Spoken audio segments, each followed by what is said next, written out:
Hello. Our story begins inside of Master Windu's meditation chambers, with a meeting between the now Jedi Knight, Obi-Wan Kenobi, and Mace himself.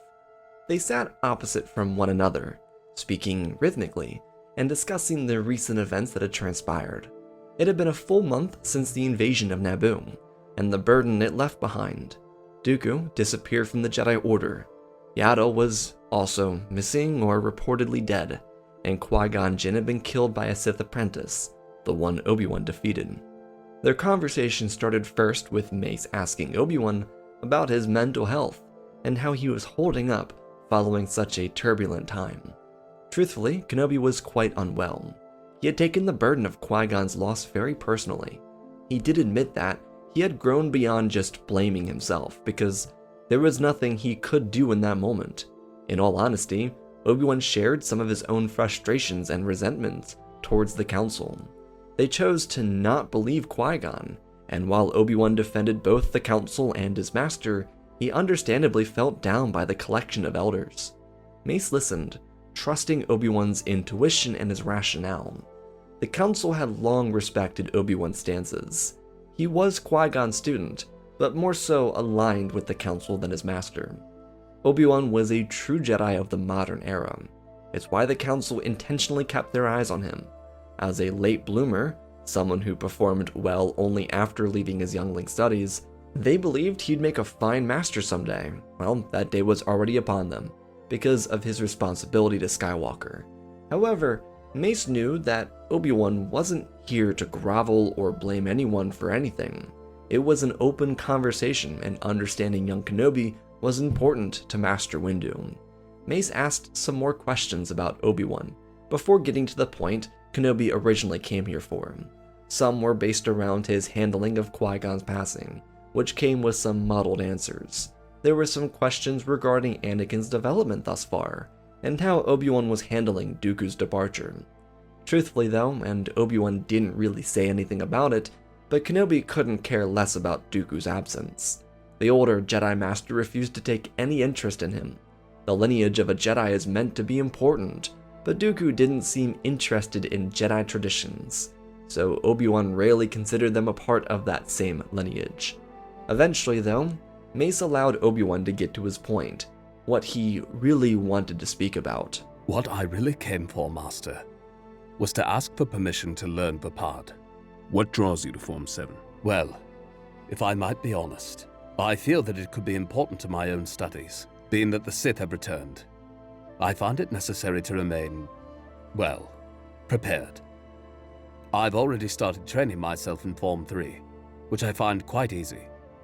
I suppose I'm requesting for a challenge, something that only so few have learned.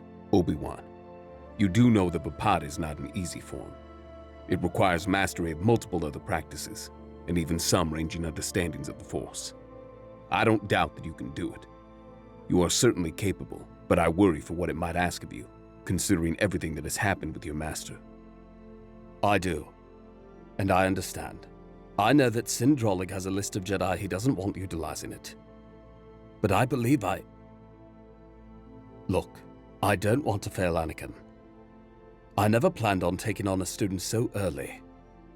He relies on me, and I'm unable to be there for him through these initial months. I've considered Vapad as a natural draw to connect with him. His past and mine are now inextricably connected through loss. Through Qui-Gon's passing. Does that make sense? Perfectly.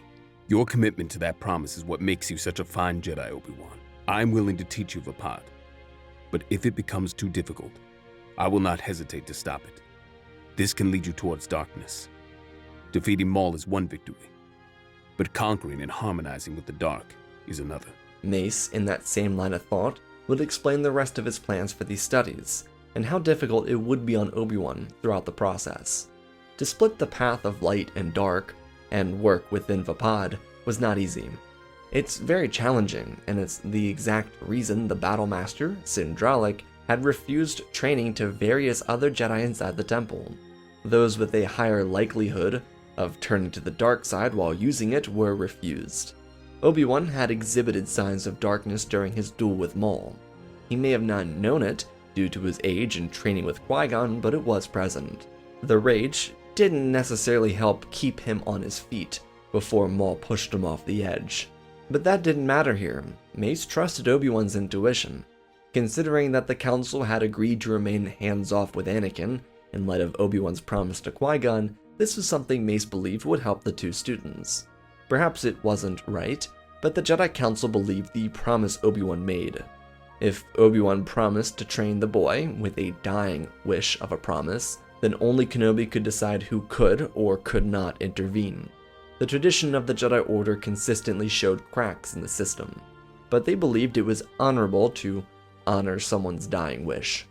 Mace told Obi-Wan that he would break him down, expose wounds in his lifestyle, and in training he had with Qui-Gon, eventually then building him back up.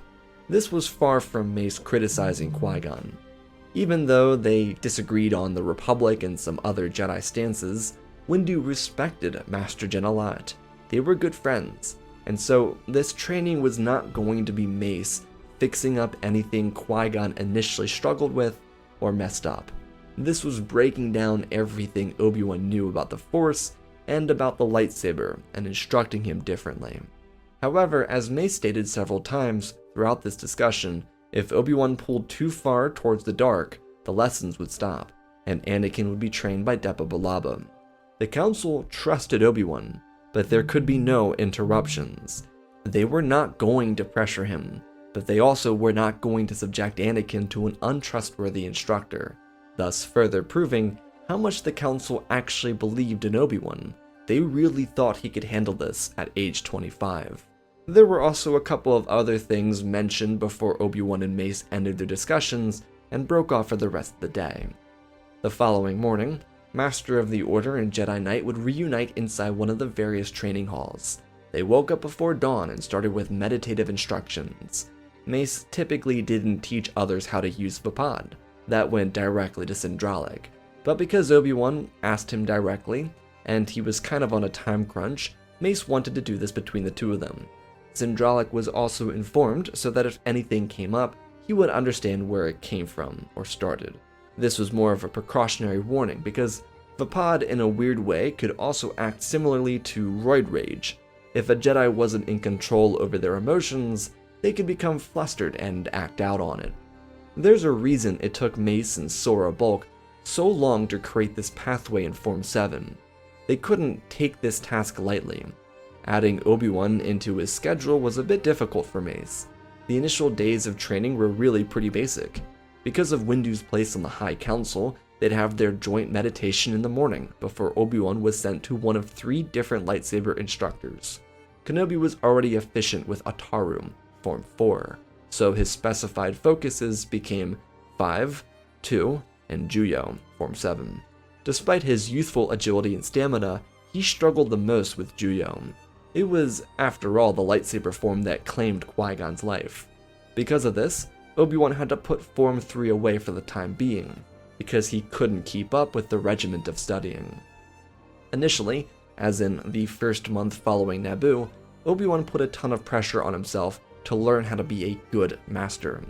This remained very important to him during these Vapad-related studies, but instead of spending all of his time in the archives learning about effective masterhood, he listened and watched the different instructors he worked with. Perhaps none of them were more efficient than Master Windu himself. Mace was an anomaly inside the Jedi Order, perhaps the greatest Jedi of his generation. His Padawan training was completed before he ever reached his 20s, and he finished training Depa Billaba and joined the High Council before hitting the age of 26. Obi-Wan was currently 25 for reference, but Mace's ability to retain information and transform it into production and results is why he was Master of the Order. The Council believed he was capable enough to train 100 Jedi to knighthood in the span of a decade, without breaking a sweat. Windu would never agree to that notion, but with Obi-Wan, he proved his effectiveness as a teacher. It became Mace that Obi-Wan started to model his own teaching methods after. Despite all of the hard work that went into learning Vapad, Obi-Wan spent plenty of time interacting with Anakin too, testing out styles that the other 3 and Mace used with him. Qui-Gon was a fine instructor, but he and Obi-Wan frequently butted heads due to differing beliefs. Kenobi believed that tension made him a better Jedi in the end, but he also didn't want Anakin to deal with that same frustrating upbringing. Anakin was already at a disadvantage, being so old as a first-time youngling. It was up to Obi-Wan to meet Anakin halfway, which is the trajectory he was going with Vapad, Windu, and the other three.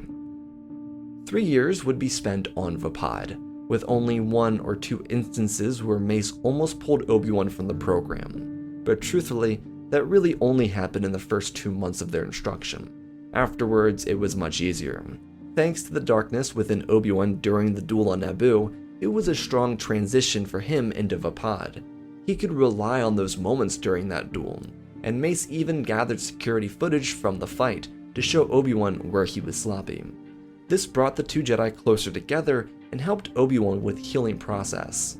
Having a Jedi Master in his corner, especially one as skilled and understanding as Mace, gifted Obi-Wan a certain comfort. At the 3-year mark of when all of this started, Obi-Wan was very efficient. He still had much to learn, but now he was balancing Form 7 with Form 3. It of course was challenging, and he was nowhere near as talented with Form 3 as he would have been otherwise, but it was nice to have a grip on almost all 7 saber forms. Without breaking away from his aggressive starter form, Ataru, Obi-Wan remained quite aggressive in his fighting style. His visual and stylistic appearance reflected more of Qui-Gon, because he remembered more positives in their relationship thanks to Mace. So Obi-Wan donned longer hair with a beard and carried a more maverick look with loose-fitting robes. Mace had not only given Obi-Wan a chance to view Qui-Gon with more favoritism, but also expand his range of understanding with both the Force and the lightsaber. Windu and Jin were 2 very different instructors. Obi-Wan valued his time with them both respectively, but the reason Kenobi's view of Qui-Gon changed was what this time meant for him, rather than what Mace did. To Obi-Wan, training with Master Windu felt like a second run at being a Padawan. It was like having lived 2 completely separate lives with 2 different teachers. Qui-Gon gave him more philosophical, societal, and spiritual instructions, whereas Mace assisted with emotional, physical, and structural teachings. This is because Mace was educating a lightsaber form, not teaching a Padawan to knighthood like Qui-Gon did. Regardless, as a trusted practitioner of Form 7, and Anakin finally leaving his youngling studies, it was time for Obi-Wan to apply everything he learned. He and Anakin didn't have much of a relationship going into their actual studies as master and apprentice. This wasn't exactly surprising either, because they both had their own work to do. Anakin was squeaking by his classes, and Obi-Wan was putting his body through hell every day. They interacted frequently before their actual apprenticeship began, but that did give them a sturdy foundation for a relationship as master and apprentice. That started with Vapad, though the first question asked to Obi-Wan was about Shmi. So Obi-Wan requested for help from Quinlan Vos, who had been on Tatooine during their mission. Master Vos, who was currently training Aayla Secura, willingly agreed. Obi-Wan and Anakin, on the other hand, got started. As per his intentions, Kenobi met Anakin halfway. The emotions Skywalker had from the first 12 years of his life, by this point, couldn't just be forgotten. He hid them from his youngling instructors, but Obi-Wan knew about that lie. It wouldn't benefit either of them for Obi-Wan to break that, so he embraced Anakin's emotional quirks. Kenobi knew he could never be Qui-Gon Jinn, and he also learned, thanks to his past 3 years of instruction, that he should never try to be. Obi-Wan needed to be himself during this regiment, because Anakin needed the best version of Obi-Wan, not the reconstructed iteration of Qui-Gon based off of his memories. So they started with the basics, and Obi-Wan even took on-planet missions to get the 2 of them outside the temple and into some action, or at the very least, some adventure. Though this also helped Obi-Wan develop a reward-based system.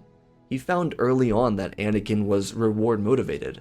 This could be anything realistically, so if Skywalker properly followed along with Obi-Wan's instructions without being a pain, then there'd be a mutual reward. This wasn't an everyday thing, but it started as a weekly thing and eventually turned into a monthly one. Kenobi didn't start teaching Anakin Vapad immediately, but the roots were implemented when they first started. Lessons in harmonizing with the light and the dark were very important. Anakin didn't let go of his frustrations and anger. The attachment he had to his mother was very important to him, and the fact that the Jedi had forgotten about her made him frustrated. But in all fairness, only Obi-Wan and Qui-Gon knew about her. Kenobi didn't even meet her. He heard about Shmi once or twice while they were on Tatooine, and then never after that. Qui-Gon never brought her up when they returned to Coruscant.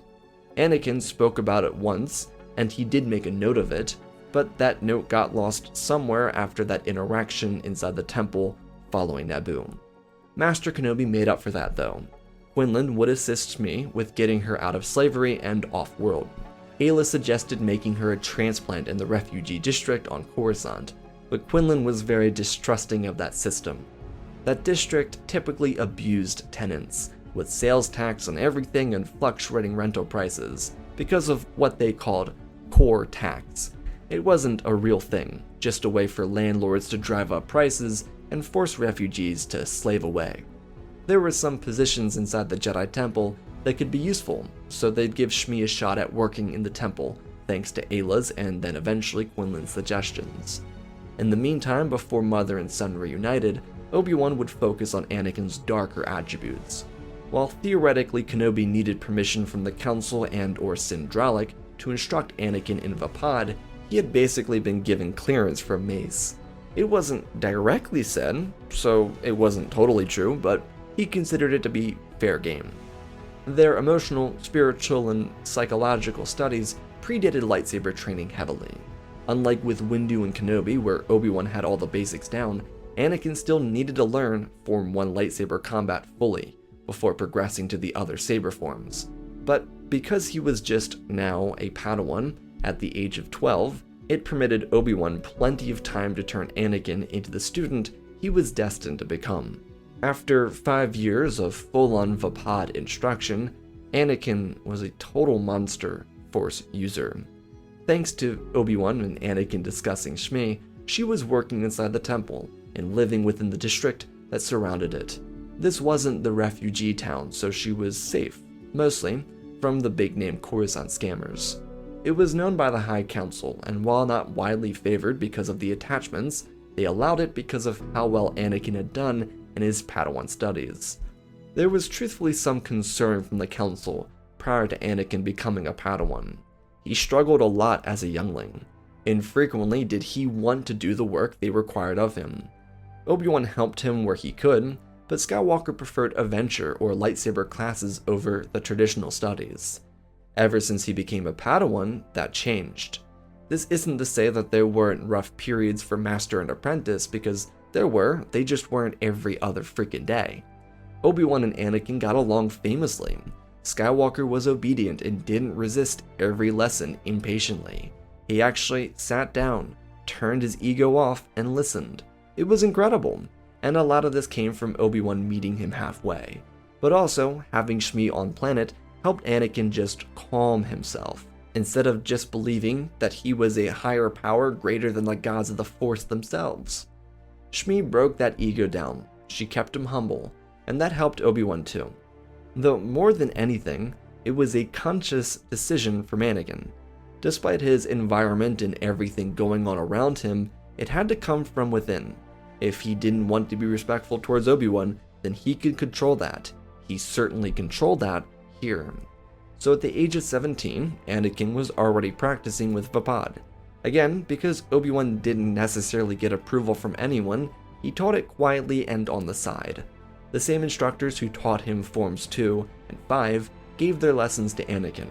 Obi-Wan, on the other hand, taught Skywalker everything he knew about Form 4 and Form 7. And even though Anakin had a full 5 years worth of training in Vapad, it didn't change the fact that Obi-Wan had 8 under his belt.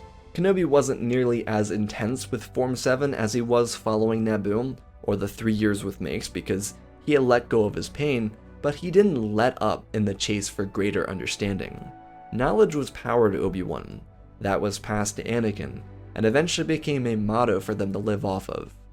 So at the age of 17 and 33, Anakin and Obi-Wan were given a mission statement. They had done plenty of these before, so no worries. There had been some reported deaths on Koda Numodia that they were privately investigating. The Council had been watching the Separatist crisis for years now, and Numodia was a powerful core world that was leaning towards secession, which could prove to be problematic for the Republic, considering that the headquarters for the Trade Federation was based out of there, and that Newt Gunray remained in the court for the past 8 years. The Council was becoming suspicious of dealings on that planet. The two were simply tasked with searching for a potential culprit and reporting directly back to Coruscant. The Jedi didn't want anyone, especially not the Chancellor, knowing of their involvement here. And that, yes, also became part of Anakin's life. Something very crucial was the lack of Palpatine's interference. Not that Obi-Wan learning Vapad suddenly meant that Palpatine couldn't speak to Anakin, more so that Shmi's presence inside the temple discouraged Anakin from interacting with Palpatine. She wasn't very trusting of a man who promised to do one thing and refused to support those promises. He was a politician. He was about to go to his 3rd term as a chancellor, and he hadn't done a single thing for anyone in the Outer Rim like he said he would. So while Palpatine and Anakin had a small alliance, as Skywalker would call it, he didn't really trust the Chancellor, thanks to his mother. When Obi-Wan and Anakin arrived at Koda Numodia, they quietly snuck about the capital city. They spotted crime scenes from a distance. Most of the people killed that they were following around were high-ranking government officials for the local planetary government, or members of the Federation Board of Representatives. All of these murders happened in high-rises, luxury liners, or golden galas. These were the most affluent and wealthy people on the planet, just dying. And yes, that was big news, but only on Koda Numodia.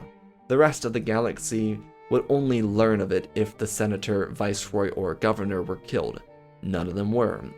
This problem had been going on for months, almost a full year actually, though there was no identifiable correlation between the past 4 murders, all of which occurring in the past 48 hours.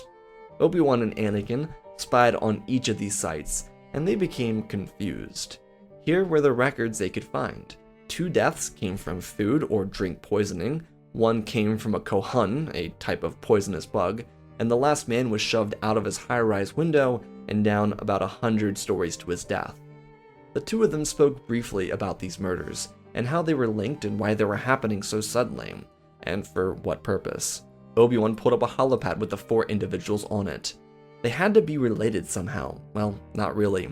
The 2 men from the government served no purpose to this. Obi-Wan and Anakin were looking at a dead end every time they tried to understand why the government workers were killed off. The 2 that worked for the Federation were linked to the board, but what purpose did that serve anyone? The Viceroy was still in power. He was not named Gunray, but everyone in the Senate naturally assumed that it was a temporary until Newt returned from the courts. These individuals weren't targeted by Gunray because they had approved the blockade over Naboo, and all of their policy positions fell in line with what Gunray wanted. So why were they killed now? If the Federation wanted to remove someone, then they could, no problem. They didn't have to do it with a murder. None of it was also connected back to Naboo. The Jedi had to figure out who could be next, but there was also absolutely nothing to tie these deaths to each other, aside from their work positions. Like, one of the government officials was the Secretary of State, who worked beneath the governor and provided them with whatever they needed, but nothing more. It frustrated the Jedi, as they kept going in circles about who could be behind this and why they wanted these specific people dead. The next few days would go by without any more deaths, and no new leads. Obi-Wan and Anakin maintained a low profile, operating out of a room of a well-known establishment that had a family member join the Jedi Order in the last 5 years. It was a pro-Jedi ownership that was more than willing to provide sanctuary to the Jedi. Thankfully, to their location, they were able to spot something peculiar, a Mandalorian. Okay, well, you couldn't just call a Mandalorian a criminal because that'd be space racism.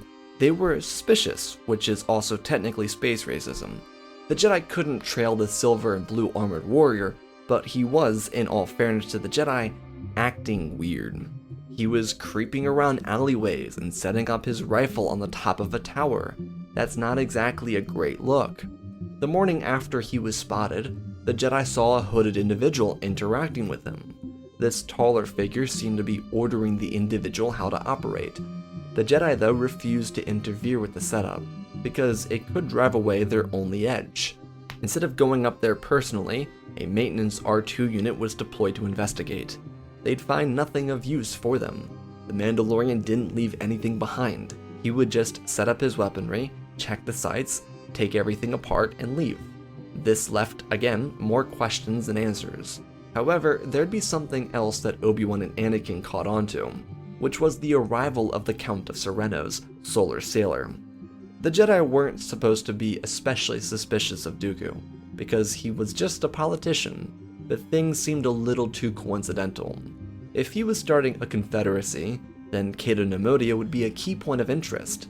The Jedi, with an outside perspective, now seeing the similar frames of the Hooded Man and Count Dooku, came to a conclusion. Dooku was taking political hits out on individuals that had disfavor towards secession. They didn't link this back to the Sith, just political manipulation. After then looking through some more documents from the officials who were killed, their political stances aligned with remaining in the Republic. Obi-Wan and Anakin, as a result, needed to figure out who the Mandalorian was hunting. Whatever Dooku was doing needed to be investigated further, but right now a life was on the line. So with rain pouring down and the sun setting on Koda Numodia, on the evening of Dooku's official arrival, the Jedi moved to the Mandalorian's perch. They scouted the entire landing of the tower when they arrived, and they found nothing. They quickly checked where the scopes would be set up, and Anakin immediately, while Obi-Wan was checking the rest of the rooftop, found who the target was. The governor's mansion was just within eyeshot. Due to the winds on the buildings and how the architecture was designed, one could line up a shot and perfectly squeeze a smaller but deadlier blaster bolt through the skyscape and into the governor's office, killing them with one shot and not being able to be seen from the governor's office based on how the wind was moving. Obi-Wan ran up behind his apprentice and looked through the viewfinder Anakin was holding, and he saw the same thing. Every time the wind blew and the buildings buckled a little bit, you could see the governor's office inside of his manor. Obi-Wan told his apprentice to contact Coruscant. They would need reinforcements here, to be cautious. Local authorities wouldn't be a match for a Mandalorian bounty hunter. The moment they prepared to open up a long-range communication, the doors behind them opened up. The taller figure with a hood over his head stepped out. He finished speaking to the man he called Jango, about the deal having failed. Dooku turned his attention to Obi-Wan and Anakin, who ignited their lightsabers immediately. They stood by each other's side. How fascinating that Jedi lineages always find a way of coming home.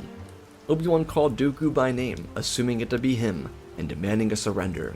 The Count of Serenno removed his hood and looked down at the two Jedi, with his signature look of superiority. His eyes drifted from master to apprentice, before placing his hand over Jango's wrist, which already quick drew his pistols. We need not be adversaries, young Jedi.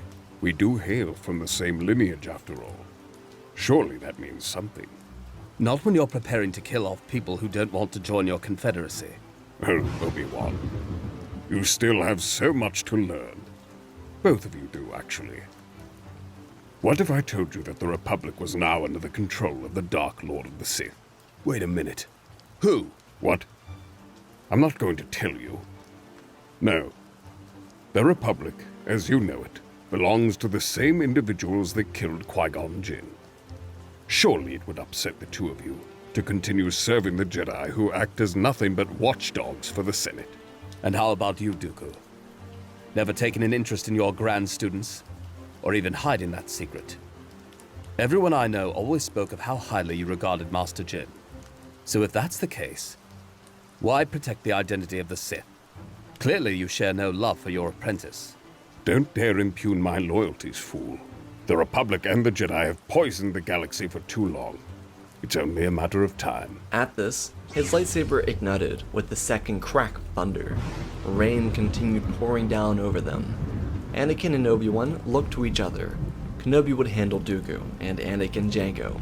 The Mandalorian fired his pistols, and Skywalker deflected each of them perfectly, as the two masters swung in for each other. Tyrannus may have been getting older, but he was still deadly and efficient with his saber. Their weapons clashed on the rooftop, as Jango's jetpack launched him into the air, and he fired down at Skywalker, who rolled across the ground. He swung his weapon and parried perfectly. Kenobi and Dooku, just behind him, swung at each other. Even with Vapad in his arsenal, Obi-Wan didn't start with it. Instead, he mimicked Form 2, knowing that Dooku utilized it perfectly. This wasn't the attack plan. Obi-Wan knew a straight fight against the master duelist himself would never favor him, so he elected to use strategy over brawn. Their weapons smacked into each other, and Obi-Wan leapt over a strike, slipping on the wet surface but avoiding another attack move by the former Jedi. Kenobi turned back around, switching into his base form of Form 4, swinging in. Dooku countered, but backed away as he did. Anakin and Jango were interlocked in their own chaotic scrum. Jango fired a cable around Anakin, but the young Jedi used the Force to pull the Mandalorian out of the air and into the ground. This was his exhibit of the dark side, and while Anakin could end this with a Force choke, he had honor. The Mandalorian blasted him in the chest with his fist, having dropped his blasters in the fight. Anakin fell backwards, cutting the cable and rolling to his feet, to use the Force to stop Jango's fire from burning him alive. The fire split around Anakin's body and vanished in the rain. Jango leapt at Anakin, who grabbed the Mandalorian's foot and spun him around, launching him into the wall and throwing his jetpack off the ledge. Skywalker pulled his saber and igniting it, protecting himself as he inched closer. Anakin swung down on the Beskar, and Jango slammed back into the wall again. He tried to kick Anakin's legs out from under him, but Skywalker avoided him, leaping over and using his advantage to further shove Jango into the wall. He cut down again, smacking the armor and eventually using the Force to knock the Mandalorian opponent out. Obi-Wan continued to fight with Dooku, defending strikes and flipping into Form 5, and then back down to Form 1. This duel was constantly a throw-off to an individual who thought so little of his apprentice's student, but the Jedi now knew that Dooku was the one working for the Sith in some capacity. Anakin rushed in from behind, and Dooku kicked Obi-Wan and swung towards Anakin. Skywalker slid across the surface like a slip and slide, getting to his feet on the other side of the swing and striking at Dooku. Tyrannus parried and threw his hand outward, pushing Anakin almost off the platform, but Obi-Wan with the Force saved him, pulling him back up. Kenobi took a jab on the shoulder, but he pulled back around and switched finally into Vapad. Skywalker behind Dooku did the same, following in Master Kenobi's footsteps. They focused on Tyrannus' shatter points and challenged it directly. He parried where he could and attempted to strike into their defense, but he couldn't. They became more and more aggressive. Dooku's finesse disappeared and he slipped in the rain, using every ounce of talent he had to rely on his saber, rather than the dark side. But it was a part of him. Dooku was an agent of evil, a Sith, and with Vapad, he was swept off his feet, losing his hands in the process and knocked out upon his collision with the ground. The High Council would be contacted, and within the next few hours, Depa Billaba and Plo Koon would arrive. Masters Yoda, Windu, and Gallia would be sent to Serena to investigate the castle in the meantime. They'd have to fight off some Magna Guards, but it would result in a victory, with very troubling revelations. Capturing Jango also led the Jedi to Kamino, which was still in his travel logs. Anakin and Obi-Wan had to basically wait in the pouring rain until reinforcements arrived. But with Plo and Depa, the Sith apprentice and Mandalorian would be apprehended, as Skywalker and Kenobi finished off their mission on Koda Numodia. Not that they weren't needed, but Anakin, not Obi-Wan, believed that there was more to the plot, and wished to remain on the system to finish their mission. This was a true show of the growth both Jedi had. Anakin was already knight material, and following closely in Master Windu's footsteps as a Jedi prodigy. While on Koda Numodia, they would learn more from the combined vessels, prior to them being confiscated by the other Jedi, not to mention their own interviews with the local governor and Trade Federation board. The governor was set for murder because he refused to allow the Federation to operate within the Confederacy, and Koda Numodia would not be joining that rogue nation under his watch. The Federation without Gunray wasn't super willing to join the CIS Wartime Council. Many more incentives needed to be offered by Dooku to get them there, so the plan for the time being would be scaring them off until they joined out of worry that the Republic was trying to take control over the monopoly. After all, those 4 deaths and the ones that came before were framed as Republic operations. It would have taken Gunray coming back and several other incentives to get them to actually join the CIS. For Obi-Wan and Anakin, they'd spend the next 2 weeks collecting all the information on Kid and Numodia, plus dozens of hours of recordings with the board members. It was boring, even to Obi-Wan, but very important. The other Jedi had already visited Kamino, and started the case to learn about Sifo Dyas's true death. In the meantime, while it would be important for Palpatine to act, he had no reason to, because he had no idea about the breach to Dooku's information. Sidious had spoken to Dooku just 30 minutes before the duel, with Tyrannus telling his master that he'd contact him once the deal went through or the governor was killed. Sidious was simply assuming that Dooku was still trying to get a deal signed with the Federation or Numodian government. The Jedi Council utilized these extra 2 weeks to dig up everything they could, the perfect blackmail, and instead of going about things in a conventional way, they would do it in an anti-Jedi-like way. Tyrannus' passive-aggressive stance on anything the Order did made them do this, almost out of spite. Instead of going to the Senate and blah-blahing their way through bureaucracy, they opted for taking the Commerce Guild, banking clans, and Techno-Union for ransom.